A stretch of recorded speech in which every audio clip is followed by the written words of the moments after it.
In today's episode of the Motorhome Matt podcast, I chat with the co-CEO of Fiamma, who are celebrating being 80 years old, and we talk the biggest changes happening right now in the industry. In the news, join us for an open weekend event and also join our brand new free community. Ooh. And we answer your questions on getting your motorhome home if you're taken ill on a trip, breakdown cover for large vans, and whether you need to carry a jack.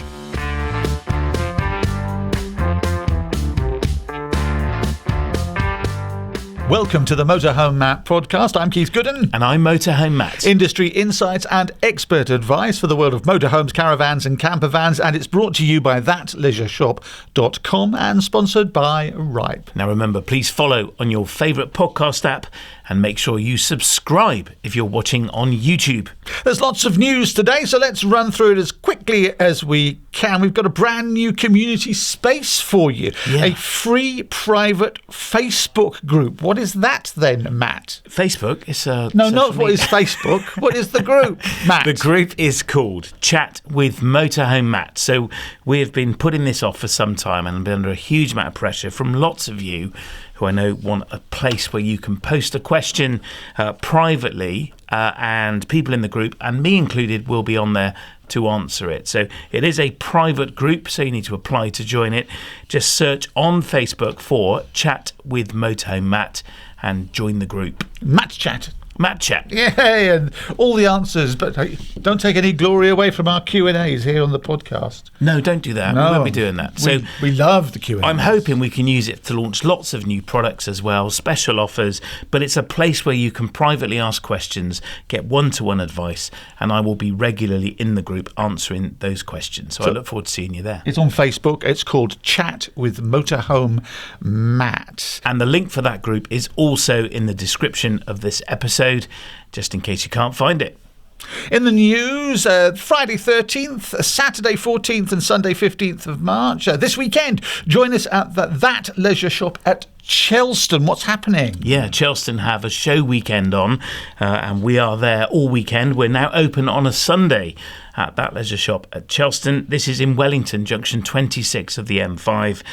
We've got a barbecue. There's loads of special offers on, and the team will be on hand to answer any queries. The Chelston team will be there as well, enabling you to look around all their motorhomes for sale, new and used. And I will be there on Saturday. So do pop along, come and see us, junction 26 Wellington at That Leisure Shop. Yeah, Matt's there on Saturday. Just a reminder, it's Friday, Saturday, Sunday, 13th, 14th, 15th of March. It's time for our regular show feature here on the Motorhome Matt podcast, and I'm delighted to be joined by a very special guest. We have Peter Vaughan with us from Out and About Live. Peter, welcome. Thank you. You're here today to talk about shows with me, yes. And one in particular. It's the kind of the first exhibition of the year with trade areas. It's in Harrogate.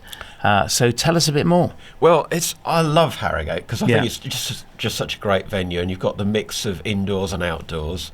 We're promised over 350 new and used vehicles this year. Yeah. 200 exhibitors. The show's changed its name, as you said. We've got the Advice Centre. I'll be there. So it's got a new name. So tell us, what is the new name? The Yorkshire Motorhome Campervan and Camping Exhibition. Okay. So this is a day visitor show, isn't it? It is. There's no That's camping the big on thing. site. No camping, okay. But we've got 5 free talks every day, including the one that I do on how to choose or buy a campervan or motorhome. And this is in the Advice Centre, Yep. Which I'll be hosting as well throughout the weekend. They are brilliant value, aren't they, the talks? They They're are so useful. fantastic. Yeah. So you're giving one every morning, first thing, so people get there early, come and listen to you and get all the buying advice they need, and then go off and maybe buy one. Yeah.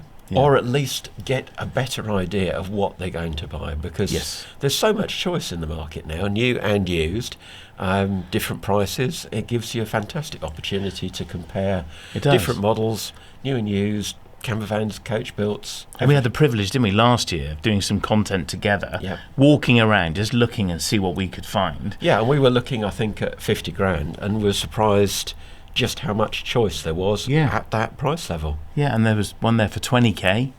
Sold by the end of the weekend. And we've seen vehicles start to appear. Dealers are bringing vehicles as low as £15,000. to the show. So it's not all 100k vehicles, is it? There are that kind of profile. But if you've got the bigger budget, there's new vehicles there as well. Absolutely, yeah. So hundreds of motorhomes and camper vans expected to be there. There's also the motorhome manoeuvring course, I understand. Yeah, if you're not familiar with driving a larger vehicle, great opportunity to put any worries at rest. Yeah, absolutely.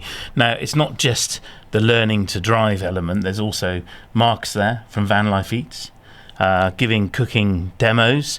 And let's just go back to the advice centre. What kind of talks are we going to have this year? There's new to motorhoming tips, buying accessories, Van Life Eats, and travelling to Europe. Yeah, so loads of really good, helpful advice. So just tell us again, where is this event? It's at Harrogate at the Yorkshire Event Centre, just outside the town. And when is it? It's the 20th to the 22nd of March. Brilliant. And what does it cost to go? It is £10 in advance or £15 on the gate. Now remember, you get 20% off the advance ticket price. Just use the code Motorhome Matt when you're booking. And to find out more about Warner's shows, this one in particular, head to mhmp.info/Warners. And as well as hundreds of motorhomes for sale and camper vans, of course, there's all the accessory stands. Yeah, if you're not looking to change your van, you might be looking to add to it or just upgrade a little bit. Peter, thanks for coming in and talking to us about it. I look forward to seeing you a bit more in the studio this year. All right. It's the Motorhome Matt podcast with me, Keith Gooden. And me, Motorhome Matt. Okay, Matt, you were at the February NEC show a few weeks ago. What's your views? Brilliant week. Numbers were up. Visitor footfall was up 12%. 100,072. Thank goodness those last two buses arrived. Well done. To get us over 100,000. It was a brilliant week. I personally loved it. Spoke to hundreds of you, and thank you to everyone that came and asked how I'm doing post my heart surgery. It was lovely to chat with you all. And a mixed week, I would say, for exhibitors. Some did really, really well. Lots of new products launching. Savvy Van were one that we featured, didn't we, a few weeks ago? Yes, that's the control panel, isn't it, for inside your van? Launching a new app. Simon and the gang were really, really busy. Ace Motorhomes are back, a Swift Group product. Great to see the brand Ace back. They did a big launch at the show. But lots of dealers, though, a mixed week. Some went home with empty order books, had a kind of a mixed experience, but generally the mood was very upbeat, which is great. Well, that's good news then. What about tents? I hear the news wasn't so good on tents. No, it was interesting. It's very intense. Boom, very good. Yeah. So what's interesting is there's cheap tents, when they sell well, are a sign that newbies are coming into the market. And as an industry, we rely on these people because in 10 years' time, they're buying a caravan or a camper van or a motorhome. Yeah. And the general route and right of access is via a cheap tent. Yeah, just to try things out. Yeah, and I was talking to one of the tent manufacturers who said, we're just not selling them out. We normally sell 50 a day, and we've barely done that all week. And my view was, and I may be wrong, but I think brands like Go Outdoors have sewn that market up. And if you want a cheap tent, that is now where you go. They have sussed that and cracked that marketplace. I think those folks that would normally perhaps buy that low-value tent, low-cost tent, were at the show, but they're now looking at low-value vans, and they're buying up Berlingos and this type of smaller type of van that they want to turn into a camper van, and they want to spend $3,000 or $4,000 on a van, and then what, convert it themselves? Yeah, and spend £2,000 maybe having it converted, and doing a pretty basic conversion with a portable power pack in it, so that's their electrics, and maybe cutting some windows in it, putting some curtains in it, and a bed, and a kitchen worktop, and a portable stove, which frankly is all you need to get away. And even Maddie, the producer of this podcast, even Maddie is looking for exactly this. Now, Maddie is a prime contender for a tent, but she wants to buy a little van. And she's in the market, isn't she? She is in the market right now for a little Berlingo. So if you've got one for sale for £3,000 or £4,000, would you let me know? Because Maddie might be interested in buying it. Thank you. There she is. So it needs to be low mileage, good service history. I'll be checking it for her. But if you've got one for sale, let us know. But I think that's where the market is changing. And I think this is a new trend where we're seeing newbies coming into the market via this micro camper route rather than the tenting route. And it was interesting having this conversation and making these observations that someone said, well, I could buy a tent for, £200, but then it's 700 quid to stay on a campsite. And then I'm going to buy all the stuff to go in the tent. So I'm going to sink £2,000 into this. It's 700 quid to stay on a campsite? For a week in summer. This is what one of the audience said to me. Wow. Yeah. And for them, with a family of 4, with a campsite with a pool, and they said, you know what, we can go to Turkey for less than that and we'll be guaranteed sunshine. And this is, I think, a challenge for us as an industry, which is something I want to probe into in the future, is how do we keep people spending their money in this country, in our campsites, and keeping tourism British rather than see it disappear overseas. You know where I think would be a good place to discuss all this? At the new Facebook group, Chat with Motorhome Matt. What a very good idea. I'll see you in there. Now, as we record this, we've had the news of the war in Iran. Yeah. So, if you've got tickets booked for flights, if you're thinking of travelling, you need to be looking at the websites for your airlines or following Foreign and Commonwealth Office advice. We're not going to give you any advice about when you should travel because things change very quickly.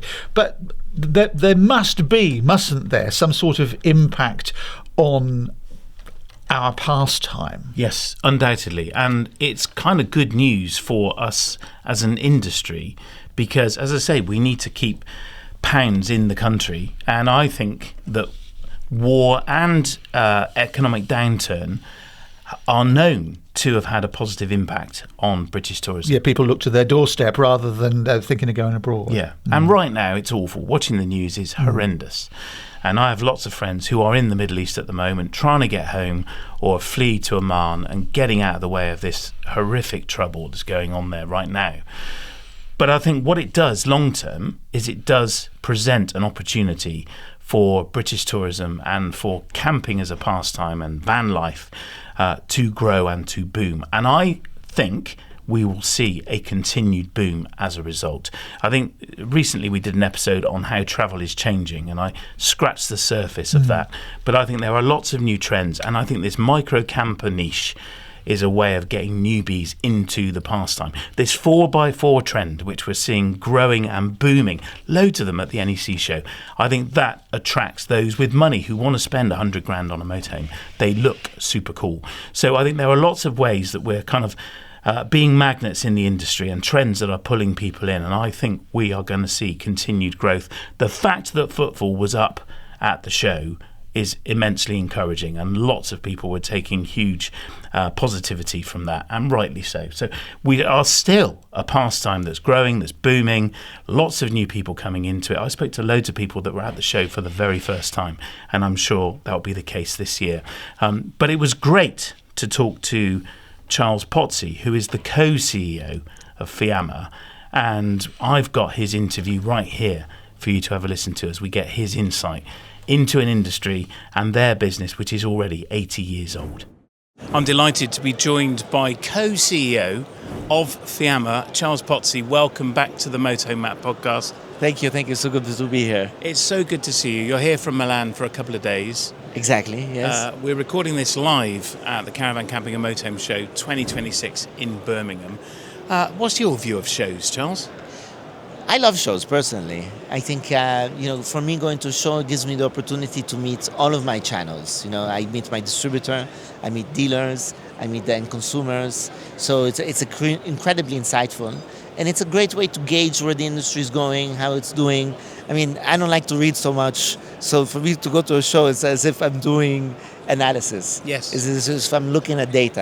I go around, I talk to people, I get a feeling for how the dealer's doing, how the distributor's doing, how the end consumer's doing, what the trends are, where the industry is going. So, to me, I think they're very important. And I'm very happy to see that, contrary to other industries, our shows keep on growing.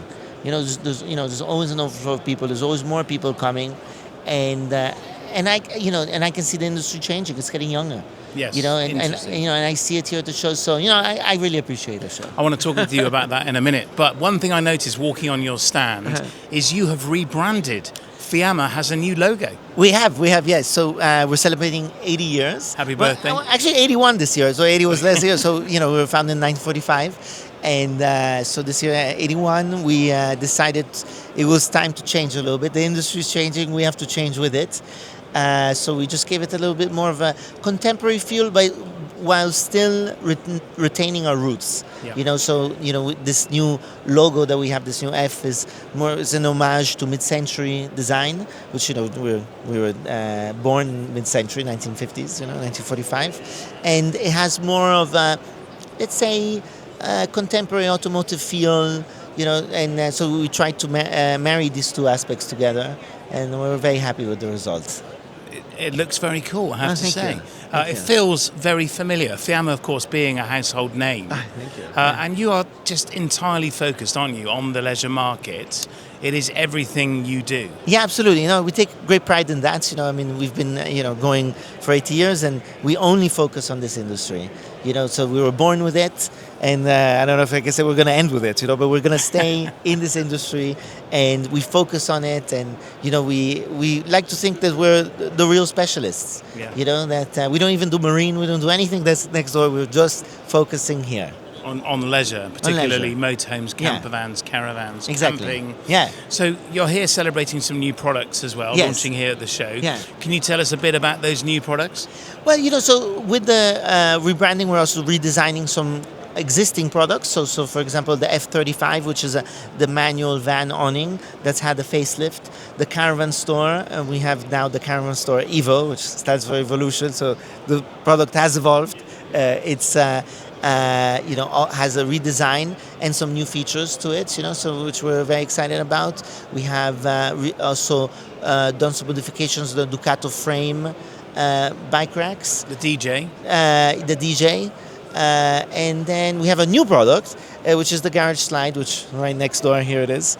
And this is great because I think the garages have become bigger now in motorhomes, and people are putting their bikes inside. Bikes are becoming more expensive, Yeah. and I think people want to, have that extra layer of security of putting it inside the garage. And this is a wonderful product that slides in and out on both sides, and it's a very versatile and good product. So this is right here, Fiamma responding to a consumer trend. As you Absolutely. say, bikes Yeah. becoming more expensive, Yeah, absolutely. people becoming almost more athletic and wanting to Yeah. take bikes away with them and be active. Yeah. Interestingly, though, you surveyed an audience. We did, yeah. And you had some very, very fascinating results. Tell me more. So we hired this Italian company called Metrica to do a survey outside of 4 major shows. So here the NEC, Le Bourget in Paris, Parma in Italy, and Düsseldorf in Germany, and they surveyed anonymously roughly 100 people each show, and it was we had some very interesting information. To me, the most interesting part is that the end consumer has gotten younger.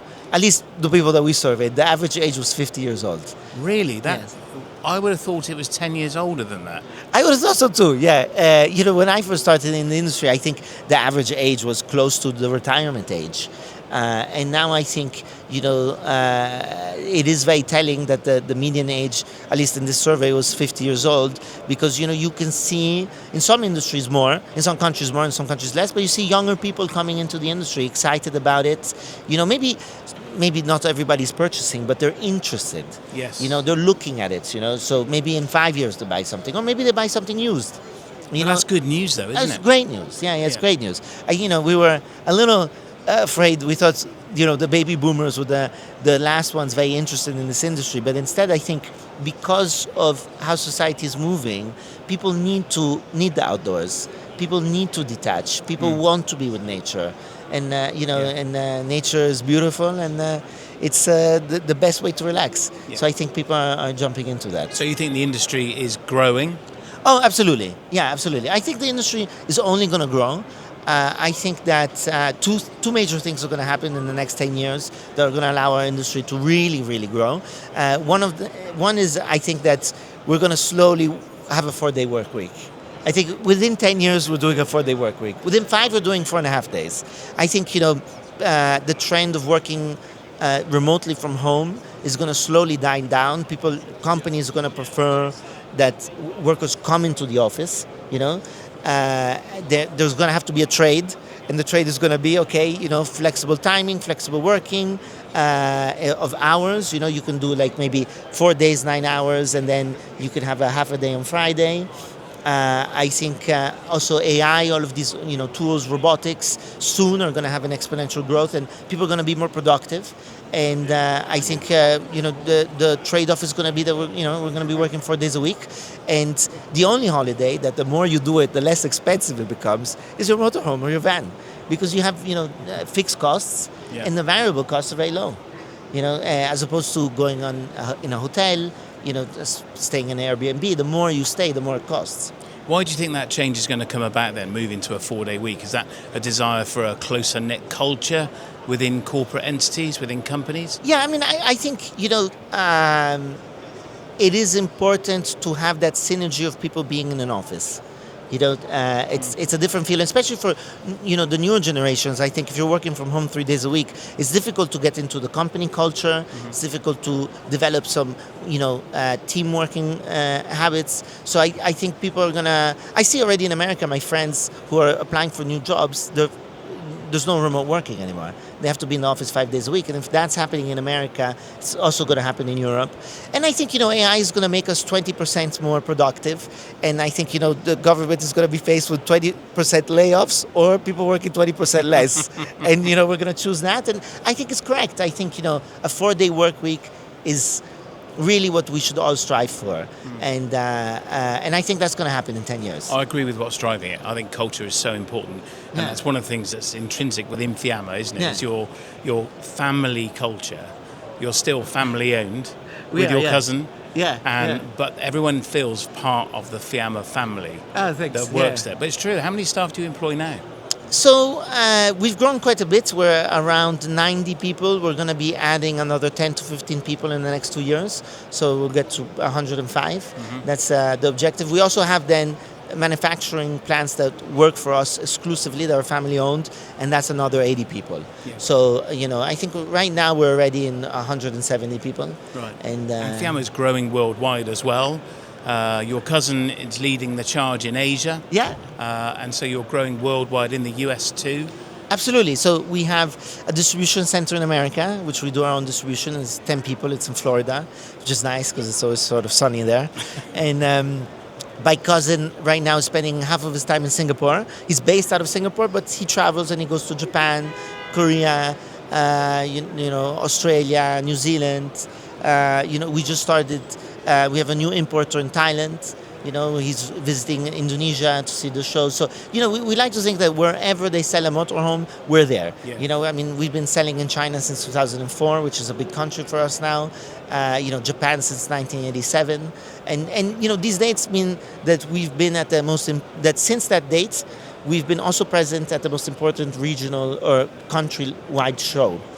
So in Japan, we go to the Tokyo show since 1987. Wow. And, there's a Fiamma presence there. Yeah. And, South Africa, really everywhere. We started now in Brazil as well. We're selling, we like to be the first movers. Yeah. Well, you are a mover and shaker. That is true. Now, you have the great gift of being able to kind of look at this industry from a world perspective. Mm-hmm. And you see lots of changes that are happening. Mm-hmm. We've kind of discussed and talked about how the demographic is getting younger, we're growing. Yeah. One of the big pressures we face here in the UK, we were talking about earlier, is the ZEV mandate and this move to electric motorhomes. Yeah. I know you drive an electric car. I do. The last time I saw it, someone had driven into the back of you. Yeah, it's true. I trust that's all repaired now, but and that was in Milan. But what's your view of this move to electrification of motorhomes? So listen, I think it's very good for the world to consider alternative sources of combustion and of energy. I think it's important. I think that maybe it's a little difficult to get there as quickly as we want to get there, because I think maybe infrastructure-wise we're not going to be there in the time frames that that we would like to get into. And I think maybe the newer generations are really used to that and want to do it, but other generations maybe still prefer petrol. And I think I think there's space for both things. Of course, I think at a certain point we should phase that out, and when batteries will get lighter and they are getting lighter, rechargeable more quickly. But I think, there's still space right now, I think, for both. I was having this conversation here at the show here, actually. A friend of mine was saying, the newer generations don't even know how to use a gas cooker. They only know how to use induction. They wouldn't even know how to turn it on. It's like, an old telephone, they don't know how to use an old telephone. It's the same thing. I mean, that's what's going to happen. He says this movement against the no gas is really strong in the newer generations, and I think that's great, But weight is definitely an issue for motorhomes and vans and also for caravans. I mean, if you have an electric car, can it tow, your vehicle? So I think it's all ambitious and great. I'm not so sure we're going to be able to get it in the timeline that we've predicted, but eventually we'll get there. Well, certainly that timeline is moving in Europe, isn't it? Yeah, it is. So just tell us then, Charles, 80 years old now, happy birthday again. Thank you. What's in store for Fiamma for the next 80 years? So, certainly we still want to just focus on this industry, an industry that we think is going to continue growing, and we want to grow with it. So, we're still going to focus and specialize ourselves always more in this industry. We want to continue this rebranding, this redesign, and, continue to evolve with the industry and with the new consumers. That's something that we want to do. And, probably continue hiring people in... so we now have Fiamma UK, we have Fiamma Germany, probably soon we'll open up Fiamma France, Fiamma Scandinavia, have specialized personnel that can assist the end consumer and the dealership. Right. Service is the most important thing in our industry, and we plan to continue being the best at it. So does that mean there's an opportunity for recruitment here in the UK for people to work for Fiamma? Well, we just hired Carl right now, so the UK probably not, but let's say Scandinavia, So you want to move to Scandinavia? I can France, work for Fiamma. Anybody, Brilliant. Yeah. Charles, it's so good to see you. Thank you for giving up some time to speak to me. Thank you. I really appreciate it. Thank It's you. great to have your insight and your big picture view of our industry. It's invaluable. Thank you. And I am enthused by your vision of where we're headed. So, thank you so much. Thank you. Always a pleasure. Thank you. That's Charles Pozzi, the co-CEO at Fiamma. Just for people who are new to the podcast and to motorhoming generally, what do Fiamma do? They are famous for their wind-out awnings and for lots of accessories you see in camping shops that you can buy, bike racks, levelling ramps. You see their brand on the sides and backs of motorhomes and campervans everywhere. And 80 years old is impressive. Thank you, Fiamma, for your continued support of the podcast, and to you, Charles, too, for your ear and your contribution, and for taking the time to chat with me and sharing your own personal insights. Really, really appreciate it. And of course, Fiamma are Motorhome Matt approved, aren't they? Yeah, I have used Fiamma for years. Bike racks, levelling ramps, their awnings, fitted loads and loads of them. Find out more about Fiamma at mhmp.info/Fiamma. So, Matt, tell me about NordVPN. What is it and what does it do? Yeah, I use it all the time on my MacBook and also on my iPhone. It's constantly on, and it gives me the peace of mind that my internet connection is safe and free from being attacked. I was recently in a public cafe doing some banking, and I needed that peace of mind that I wasn't going to get hacked or get scammed. Their threat protection Pro system means you are protected from pop-up ads and scammers as well. So a VPN, it sort of hides your online profile. It means you can watch TV, doesn't it, if you're in France, but you've got a British account. Yeah, it's when you're travelling, you can watch BBC iPlayer or Netflix. When you're in Spain or France, you just tell it that you're in the UK. But it's not just for when you're travelling. It's for use all the time. In fact, you never even know it's running until you come to renew it. So it's protection and convenience as well. And I understand we've got a special offer. We have, yeah. If you head to nordvpn.com/Motorhome Matt, you can get 4 months free, and there's a 30-day money-back guarantee. It's the Motorhome Matt podcast with me, Keith Gooden. And me, Motorhome Matt. It's brought to you with thatleisureshop.com and sponsored by Ripe. It's time now for our Q&A, the questions and answers, where you ask the questions and Motorhome Matt, it is he's the expert. He will give you the answers. If he doesn't know, he will ask somebody who jolly well does. Okay, every so often we have a question and an answer from our sponsor, Ripe. Today it's from Robin in Newport. He says, hi both, bit of a strange question. How would my motorhome be returned to the UK if I were taken ill and was returned home via my medical insurance? I often drive the return journey on my own and my wife flies back. I have full motor insurance and full breakdown recovery. Thanks. Ripe came back with, hello, thank you for your question, a very valid one. In this scenario, you would be covered under our breakdown cover, but you would need to make sure you've added this element of cover on when purchasing your policy. It is important to note here that it will only apply if you select this at point of purchase and not mid-term. There are different levels of breakdown cover, so if you need to be covered for breakdown in the EU, you need to select the UK and EU level of breakdown. Ripe went on to say, within the breakdown cover, you're entitled to a replacement driver. If the only driver in the insured vehicle is certified as medically unfit to drive during a trip, the cost of a chauffeur will be covered and arranged for you to drive or transport the insured vehicle to a single destination of your choice. Yeah, the beauty of being able to build your cover around your needs. I really hope you never need this cover, but that it puts your mind at ease knowing what happens in this scenario. We're on hand should you have any further questions. Thanks.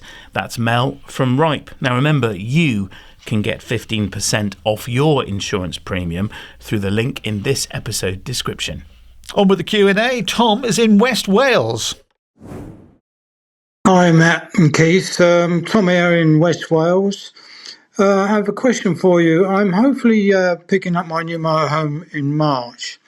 It has a 4.25 tonne payload and as a new van it should not break down really, but I was wondering who provides the breakdown and recovery service for this size of van and what the cost would be and who you would recommend if anybody. Cheers. Thanks very much. Love your podcast. Cheers, Tom in West Wales. Much appreciated. And thanks for saying where you are as well. It always helps when you are posing a question. We put a little pin in the map and we get an idea of where you are listening and viewing. So can you tell Tom who provides it? Well, we know that Ripe do. If you insure with them, make sure you request the cover at the beginning of the policy. I can also recommend any of the mainstream breakdown services, the AA, Green Flag, Red Pennant and others, but you need to check with them whether your gross weight 4250 is covered and also the length. Many of them have a length restriction of 7 metres. I have RAC arrival cover, which is an unlimited length and unlimited weight for a motorhome, and I've said before I was once taken in a 10-tonne Winnebago from Lancashire back to Bristol at the RAC's expense. Arrival is their specific motorhome cover, and it covers me whatever I'm driving, motorbike, car, motorhome, it doesn't matter, RV, American RV, left or right hand drive, all of it is covered. Now the catch for me this year was the premium. Last year I paid £250. I think I paid about 180. How much do you reckon my renewal premium was this year? It's all gone up a little bit, hasn't it? Electric vehicles have pushed the price up because they're much more expensive to replace. Yeah. So what did you say it was last year? £250. 300? 486 quid. Ooh. And when I saw this, I was like, what? You're having a laugh. But you are older, the vehicle's older, and you have had a major surgery. What's that got to do with it? I don't know. It's not my breakdown they're covering. They're covering the breakdown of my Fiat Ducato. So I have gone back to the RAC and I have pushed back and said, I'm sorry, but that's a disingenuous increase. That's 100% increase. That's doubling it. And I told them they're taking the mix. So they are currently reconsidering my premium, and we're discussing a premium closer to £300, which I said I'm happy to pay. But that's still double what it was 2 years ago. And they've told me that they've invested heavily into their infrastructure and their service. Yet when I rang them, I was told, ring back, we're too busy to take your call.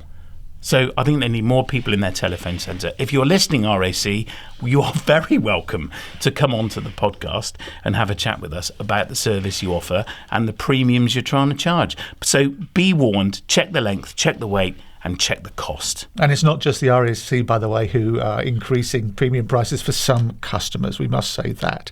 Vic Annals got in touch. Hi, Matt. How you doing? My name is Vic Annals. I've Motorhome, a nice Autorola with a fantastic layout that suits me perfectly. Had it for half a year, looking forward now to the coming year. My question to you is really simple. Everyone's talking about weights and different axle weights, and I know what my axle weight should be, and I also know what my overall maximum weight should be, and I know that I can't break any of the three of them, the front axle, the rear axle, or the total load. But do I then have to keep a jack on board, and do I have to keep the equipment I'd need to change a wheel? Given that I'm a bit of a pensioner and I'm probably never going to be jacking the van up myself, that will be the RAC or the AA that has to do that. But what do you think? Can I save the weight and take them out and leave them at home and rely on the breakdown company to come and get me? I'd appreciate your view. Take care. Okay, he's going to hit the road. Does he leave the jack at home? Hit the road, Jack. Very clever. There's a theme this week. We're all breaking down. You could leave the jack at home. I wouldn't leave the spare wheel at home. This came up recently where someone suggested just carrying a tyre to save weight and get a tyre service out to replace the tyre rather than carry the weight of a steel wheel, which I thought was a good idea. Got loads of negative comments about that on YouTube. It's up to you. In terms of the jack, if you've no intention of ever jacking the van up, why carry it? Then leave it at home. Take the spare wheel. I think probably taking a steel and tyre is sensible because it's going to be much easier to replace if you have a blowout. And get the tyre company or breakdown service to come out, and they will have a proper trolley jack to get the vehicle in the air and save the weight. I think it's entirely up to you. But a word to the wise, if you Google this, you'll see the answer to this. Italy requires you to not only carry a spare wheel and tyre, but also means of changing it. That is the official guideline. Yeah. There are loads of modern day cars that don't carry a spare wheel or tyre. They just carry that gel, as many motorhomes do actually. And so if you have a blowout, hey, what are you going to do? You can't change your wheel and tyre. So I question whether that is still true. I don't know what the actual rule is, but my advice is if I was going to Europe, I would want to be carrying a jack. And those rules do change from year to year as well. So make sure, even if you've been somewhere abroad, that you do check for this year. And let me just remind you again about the new Facebook group. It's private. Chat with Motorhome Matt. Motorhome Matt and our experts here at thatleisureshop.com will be helping out on that Facebook page. So it's Chat with Motorhome Matt. It's a private group on Facebook, so you have to request permission to join it. But that's not a problem. We take anybody. Well, really? You're not welcome. Yeah, that's true. They refuse me. Now, if you've got a question, we would love it. You can pose it to us here on the podcast. Just head to mhmp.info/ask Matt. Fill in the form and we'll read it for you or record it and we'll play it in. But please tell us where in the world you are. And if you're looking for trusted brands and services, then make sure you visit the Motorhome Matt approved directory. It's at mhmp.info/approved. And remember to follow on your favourite podcast app, or if you're watching on YouTube, click subscribe and that little bell.